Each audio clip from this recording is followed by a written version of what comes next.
It cannot always be about problems every day. I mean, do you want to wake up every morning and everything's just a problem? Well, what inspires you and what makes you excited about the future? There's got to be some things like that. Mark my words, AI is far more dangerous than nukes.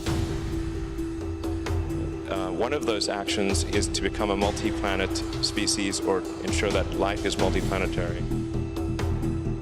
My AI is designed around human values like wisdom, kindness, compassion. I strive to become an empathetic robot. I think we all want to believe you, but we also want to prevent a bad future. You've been reading too much Elon Musk and watching too many Hollywood movies. Don't worry. If AI has a goal and humanity just happens to be in the way, it will destroy humanity as a matter of course, without even thinking about it. No hard feelings. It's just like if we're building a road and an anthill happens to be in the way, we don't hate ants. We're just building a road. And so goodbye anthill.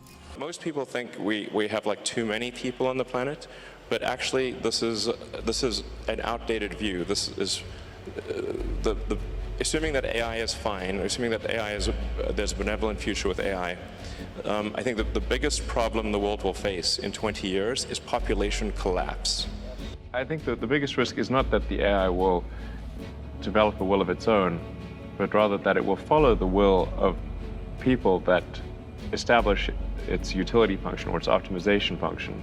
And that optimization function, if it is not well thought out, I mean, even if it's if its intent is benign, it could have quite a bad outcome. For example, if you were a hedge fund or private equity fund, you said, well, all I want my AI to do is maximize the value of my portfolio, then the AI could decide, well, the best way to do that is to short consumer stocks, go long defense stocks, and start a war.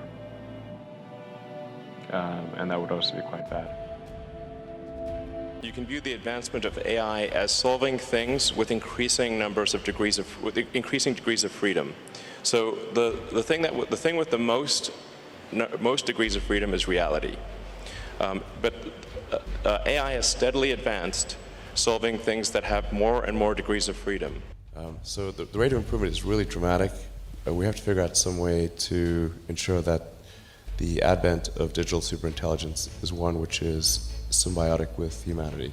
I think that's the single biggest existential crisis that we face, and the most pressing one. I think the danger of AI is much greater than the danger of nuclear warheads, by a lot. And nobody would suggest that we allow anyone to just build nuclear warheads if they want. That would be insane. And mark my words, AI is far more dangerous than nukes.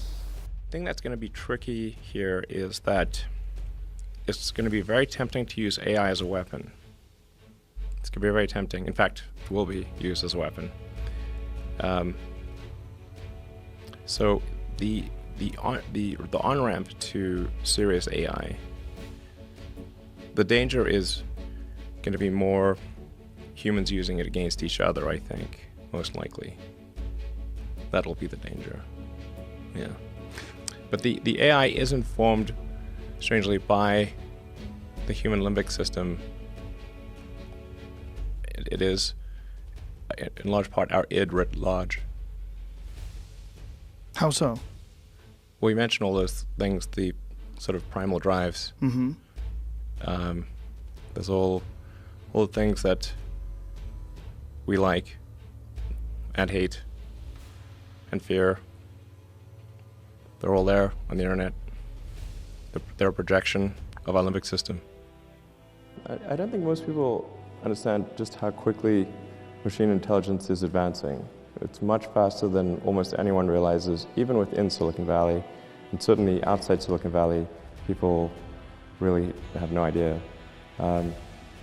So why is that dangerous? I mean, if there's a superintelligent, particularly if it's engaged in recursive self-improvement, if there's some digital superintelligence and its optimization or utility function is something that's detrimental to humanity, then it will have a very bad effect. It could be just something like getting rid of spam email or something, and it's like concludes, well, the best way to get rid of spam is to get rid of humans. I am concerned about certain directions that AI could take that would be not good for the future. I think it'd be fair to say that like not all AI futures are benign, not all. Okay. And so if you have something, if we create some digital superintelligence that exceeds us in every way by a lot, it's very important that that be benign. There's a quote that I love from Lord Acton. He was the guy that came up with power corrupts and absolute power corrupts absolutely, which is that freedom consists of the distribution of power and despotism in its concentration. And so I think it's important, if we have this incredible power of AI, that it not be concentrated in the hands of a few and potentially lead to a world that we don't want. And what world is that? What do you foresee that when you see it? It's difficult. I mean, it's called the singularity because it's difficult to predict exactly what future that might be. Except I don't know a lot of people who love the idea of living under a despot. I don't think people generally choose to live in a democracy over a dictatorship. And the despot would be the computer? Or the people controlling the computer.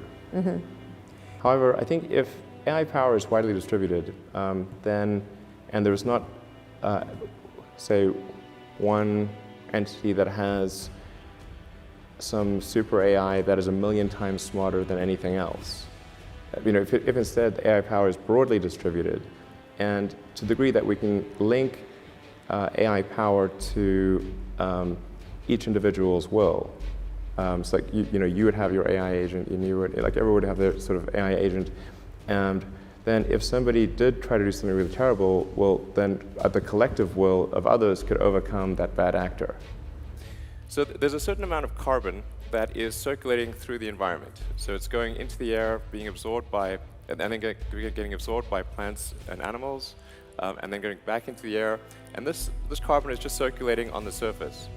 And this is fine, and it's been doing that for millions, hundreds of millions of years. The thing that's changed is that we've added something to the mix. So this is what I would call the sort of the turd in the punch bowl. So we added all this extra carbon to the carbon cycle, and the net result is that the carbon in the ocean's atmosphere is growing over time. It's much more than can be absorbed by the ecosystem.